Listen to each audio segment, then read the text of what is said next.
I'm a follower of Jesus. It's the most important thing in my life. The most healing, healthy thing for the human brain is a belief in God and prayer.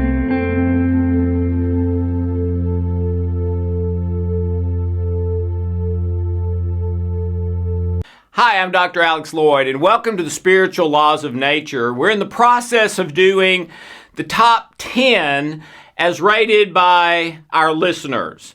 I kind of did my top 10 or 15 first, and then these are the top 10 over the 16 years that we did this program from feedback we got from our listeners. They're not in any particular order, and I hope you enjoy them.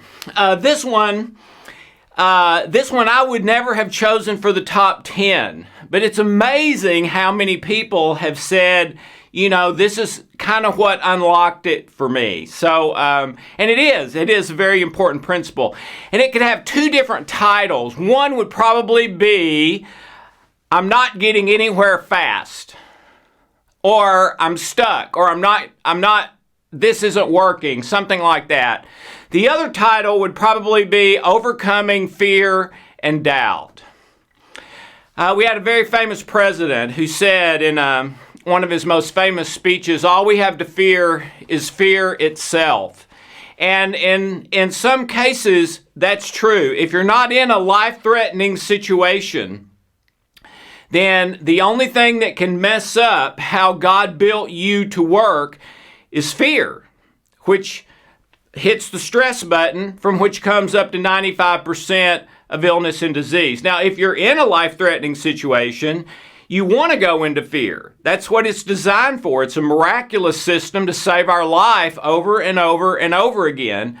But that's not the problem. You can't turn that off. The problem is it getting turned on when there's not a life-threatening situation. But if you are living in love in the present moment, then you can have oxytocin dripping, endorphins, peptides, all that wonderful stuff that makes you feel like you're 20 again and dating your first love again and stay up all night with no sleep and all that stuff. That's where that comes from. Well, all that is still in you and can be activated if you're living in love-based situations, which of course is exactly the message of the Bible. You know, Jesus is asked, is there one commandment more important than the others? One most important commandment? And he said, yeah. And not only that, but you do this and you've kept the whole law. The whole law is summed up in this one thing, and that is love others, love God, love yourself, love. And then John, a few books later, says, hey, that's how you'll recognize the people that are living the way God wants them to live. That's how you'll recognize the people that are following Jesus in living their life in love. Now, a lot of people would say they're following Jesus, but what you would recognize them more for is anger and irritation and always in a bad mood, or gossiping all the time, or being cutthroat in business, or, well, wait a minute, that doesn't fit. John said you'll recognize them by their love. So if that's how people recognize you, and that's a good point here, maybe take some prayer and meditation time and say, when people think about me, when people think about Alex Loyd, when people think about and think your name, what do they think? Well, I think a great thing to do would be to ask them and say, hey, I don't want just the answer I want to hear. I want the truth, because I want to live my life from now on the best way. Okay, so when you feel like you're not getting anywhere, a lot of times the problem is that feeling. It's not that you're not getting anywhere. It may even be that things are working exactly as they're supposed to. Very often the problem is that feeling itself. And ladies and gentlemen, we live by our feelings. I don't care what anyone says. We live by our feelings. Everyone does. We make decisions by our feelings. Yes, you would look at the guy who bought the red Corvette at 55 and say he's living by his feelings. You know, he's trying to feel 20, wants people to look at him, think he's successful, whatever reasons. And then we'd look at the guy who bought the Prius, maybe, who is an engineer and dresses conservatively and stuff, and say, no, he made that decision not by feelings, but by logic and reason. Wrong. He didn't. He gets the good feelings about himself, the guy that bought the Prius, when he does things like buy a Prius. I'm smart. I made the smart decision. That's his identity. But he is still making the decisions based on his feelings, okay? Go read a book called Positioning, The Battle for the Mind, one of the best marketing books ever written. Every decision ultimately is made in the heart. There was a special National Geographic edition a number of years ago. I've got it in my office. It's called The Owner's Manual for the Brain. And the main study in there, what they found is that 1 second before someone makes a significant decision, there's an electrical spike in the brain. And it happens every time. And they tracked that electrical spike back and found what it was. It was the unconscious mind mandating what the conscious decision would be. And that was the decision people made every time. And then they would rationalize why they made it with conscious logic.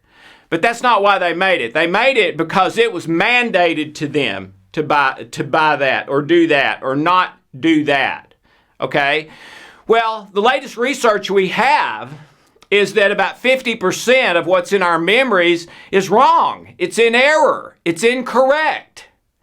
Okay? So we're making these decisions, or our unconscious is making these decisions on it's basically flip a coin. Half the information is not correct. There's a lie or untruth in that memory. And that's true for about half of them. Okay?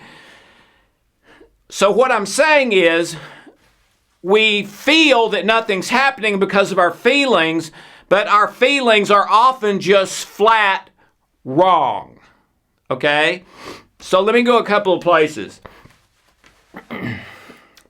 The first place is, if you are committed to God, right with God, committed to Jesus as your Lord and Savior, your place that you're supposed to focus on is right now. Don't worry about tomorrow. Tomorrow will have enough worries of its own. And there's also several passages talking about not always looking into the past, not living in the past, living in the present in love.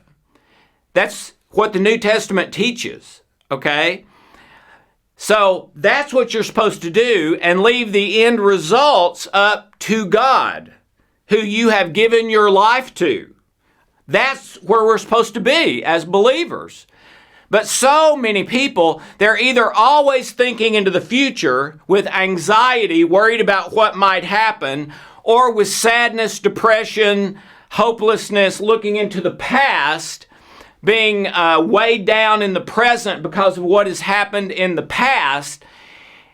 And both of those go against what we're told to do in the New Testament. We're supposed to be living in the present. Don't worry about tomorrow. It'll have enough stuff of its own. Focus now. And it even tells us where to focus. Focus on what is true, lovely, excellent, worthy of praise. Think about these things, and the peace of God, which passes understanding, will guard your heart and mind in Christ Jesus. Focus not on what is seen. Focus on what is unseen. Because what is seen is temporary. What is unseen is eternal. What is unseen? The inward state of love, joy, peace. My relationship with God and Jesus. My relationship with other people that I love and care about. All right? Those are the things we're commanded to focus on. Well, guess what? You malfunction if you don't do that. God built us that way. So the first thing is, you need to make sure you're focused in the present, and not just in the present, but in the present in love, as best you can for the next 30 minutes. You'll never do it right, but you'll do it better and better over time. And that's what grace is all about. You don't have to do it right. It's paid for before you ever do it. Okay. Now, let me tell you about a client I had. Actually, 3 clients I had. 2 men came to me in the early days of the healing codes. Both of them had had migraine headaches for 15 years. Both of them were 45 years old. Both of them were white males. Both of them, I mean, you would think they were brothers. They weren't brothers. I think they might have been a distant relative or something, but I don't think they were that close. But I mean, any doctor who had those two guys come in would diagnose them exactly the same because their symptoms were exactly the same. Well, they both started working with the healing codes at the same time. One of them, in 3 months, his migraines were gone and never came back. And he was very appreciative. Thank you so much. This makes a big difference in my life. Thanks a lot. The second one had his migraines go away and never come back in a little over 13 months. Now, why do you think that is? They had exactly the same symptoms. Most people would say the same problem. One heals in 3 weeks, one 13 months. What was wrong with the one who it took 13 months? Why did it take so long for him? It didn't. Here's where everyone misses it who gets tripped up with I'm stuck or I'm not getting anywhere or this isn't working for me or whatever, as long as you're doing something that does work. Here's where they get tripped up virtually every single time. The 2 guys did not have the same problem. They had the same symptom, but the source of their problems was as different as night and day. One guy had a pretty normal, decent life, even though there isn't such a thing, but he had a pretty normal one. The other guy, boy, he tells you his story, the 13-month guy, and you start reaching for the Kleenex, because I did. When the 3-month guy had healed, like I said, he was very appreciative, kind. This is a big deal in my life. When the 13-month guy healed, he was weeping. He said, "You don't understand. This hasn't just healed my migraines. This has healed everything in my life." And was weeping.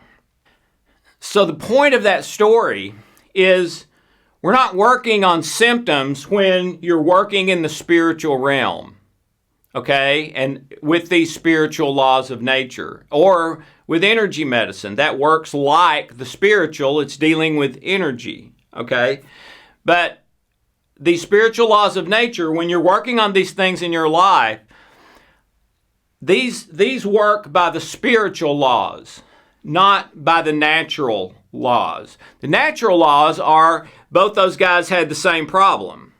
And so we'll give both of them the same medication. Okay? They did not have the same problem, same symptom, but totally different sources. When you're working on these things in the spiritual, you're working on sources, not symptoms. And so it's not like taking a Tylenol when you got a headache and 20 minutes later the headache's gone. No, it's a totally different paradigm. Let me tell you about my other client. Her name is Patty Crichton, and she lived in Michigan, and she first contacted me a long time ago, probably 15 years ago now. And she had owned the largest travel agency in the United States and was on the cover of travel industry journals and things like that. And she got really sick, and the doctors couldn't do anything for her. She got sicker and sicker and sicker and sicker until finally she was living at home in a bed sheet. She had severe autoimmune issues, and she had allergic reactions to almost any smell or color or fabric. So she basically lived in a bed sheet and was in horrible pain every day, which the doctors really couldn't do anything about. So she contacted me, and I started working with her with the healing codes. Well, for 6 months, her symptoms got worse. Her pain got worse. Very often in a week, she would call me every day, and she would be crying over the phone. She would be saying, "Why isn't this working for me? I'm stuck. This is not working. What's wrong?" And really, I was amazed that she continued to work with me, especially when she wasn't just having pain, she was having worse pain most days. I probably would have said, "Well, boy, that's not working for me. I'll do something." She didn't. She kept at it. Amazing courage and faith. Well, at about 6 months, she called me, and I could tell it was her, but her voice sounded totally different. And what had happened is that virtually from one day to the next, like flipping a switch, the clouds had opened, the sunshine had come out, and everything was healed. She said, "I don't just feel better than when I was 15 or 20. I've never felt this good in my life." And then she started calling me saying, "Hey, you'll never guess where I am. I'm out rollerblading. Hey, you'll never guess where I am. I'm on a cruise and have met the love of my life. Hey, it was unbelievable, the change." And it made me really curious. So I called Patty one day and asked her some questions. And here's what I found out. Right before she started working with me, she went into the doctor and they tested her, and the doctor wrote on her chart in his own handwriting, "This woman has the highest concentration of heavy metals in her body that I have ever seen." So after the 6 months, when she's feeling great now, I asked her to go back and be retested. They didn't remember her, or it was a different doctor that wrote on the chart. But a doctor wrote on the chart after that testing, "This lady has the least concentration of heavy metals in her body of anyone I have ever seen." Isn't that amazing? That's what was happening during those 6 months. Those heavy metals that were stuck in her liver and in her bones and different places in her body started coming out into the bloodstream to be eliminated from the body. Well, ladies and gentlemen, there's not much healthier thing you could ever do than have the heavy metals, and we've all got them, that are in your body get out of your body.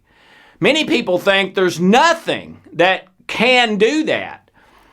But to do that is one of the healthiest things you could ever do. That's what was happening to Patty during that 6 months. And it's why she felt worse. So when she was calling me and saying, "What's wrong with me? How come I'm not getting anywhere? How come I'm stuck? How come this is not working for me?" It was absolutely working. It was working powerfully. Some would say miraculously. And she was on the way to feeling better than she had ever felt in her entire life. And she reached that because she didn't stop because of the pain. In the spiritual path, very often the pain is a part of it. It's not some extra thing that we've got to deal with. It's a part of the love, joy, and peace in our life. It's something that we need to learn from and go through, not run away from or try to go around. One of my favorite preachers used to preach that about the only thing I can do is decide who's going to get me.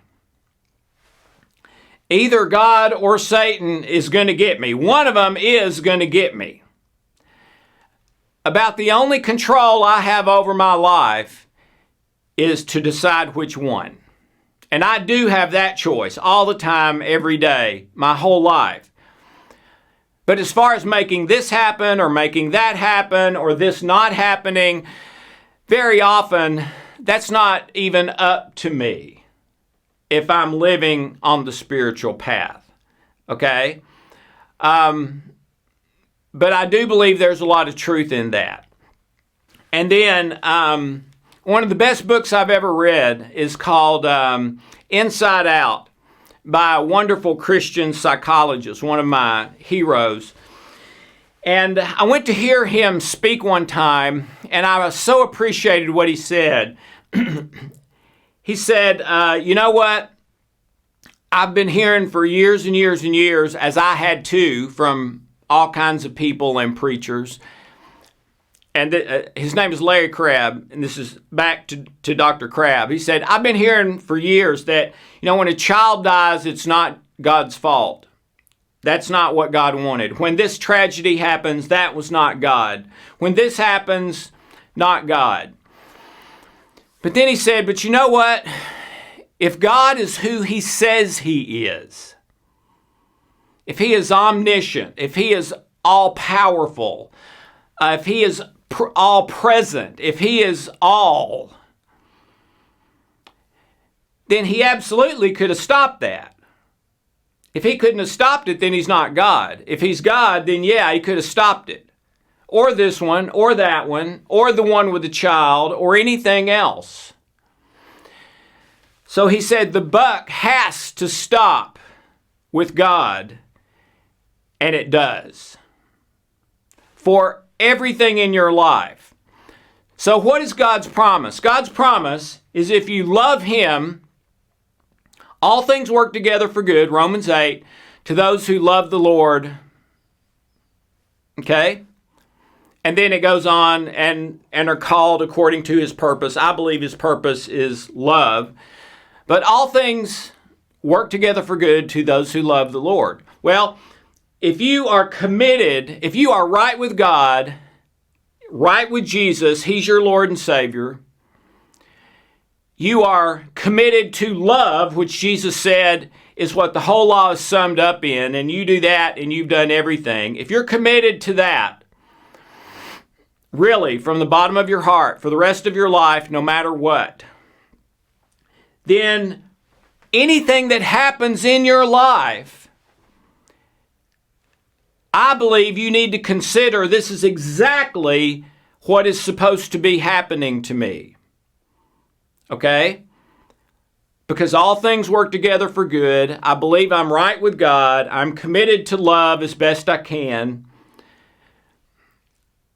Then wherever you are, whatever is happening, I think you should consider that God has you right where he wants you.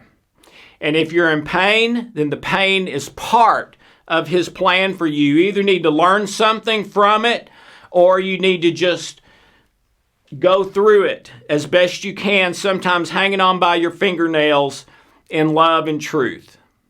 Okay? It doesn't mean you'll do anything right. I make more mistakes than anyone I know, and that's the whole point of grace.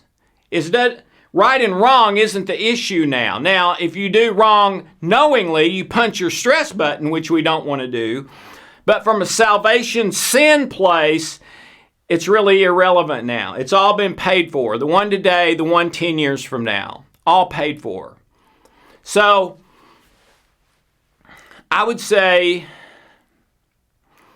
consider that you're not stuck, that it is working for you, that you are getting better and better if you're learning the lessons that God has for you along the way, and if you're living in love to some extent daily, that you're getting better and better as you go, and that you will end up at or close to your best life possible.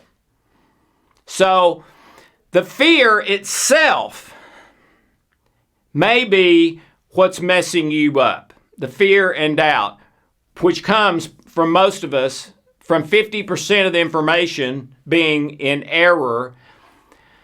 But the fail-safe is God promises me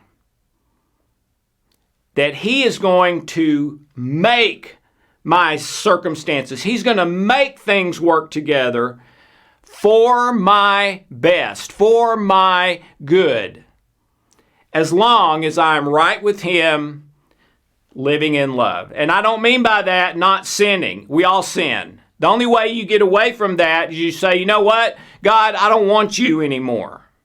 I'm leaving. That's about the only way you get out of that spot. As long as you remain committed, it doesn't matter how many mess-ups you have. As long as you're committed, as long as what's in your heart is that's what I want more than anything else, then I believe the best outcome is going to happen, and you are probably right where you're supposed to be right now. But if this is not where you are because you are not right with God, then goodness gracious, I hope this is something that inspires you to get right with God, because what a wonderful place to live, where you don't have to worry about anything. You don't need any fear and doubt.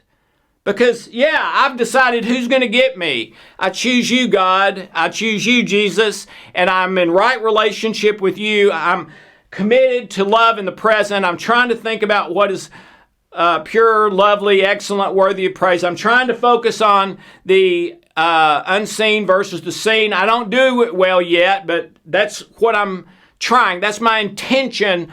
Well, if I'm in that place, no matter how many mistakes I'm making, God is making everything work out for my absolute best, which is usually a surprise, the best, because I may very well not have any idea what is my best, but God knows. So, no more fear and doubt. Chances are you're not stuck. If you are, it's because you've said, I don't want you, God, and left. So come back, get right again, commit to love again, and then whatever you experience on that one love path is part of your journey. If it's painful, you're supposed to learn from it and get through it. If it's pleasurable, rejoice, be grateful. It won't last forever. If it's ho-hum day to day, that's a part of it. Focus on what is unseen and on what is true, lovely, excellent, etc. Okay? And you can have the assurance that no matter what, God has got me. And I'm not stuck. And it is working. And it will work out for my best. Etc., etc., etc. What a great place to be. What peace of mind. Nothing like it in the universe. So I hope this will help you with fear and doubt, because I believe what I've told you today is the truth. So if you go back to fear and doubt, I believe you'll be believing a lie. Thanks a lot. Have a wonderful, blessed day.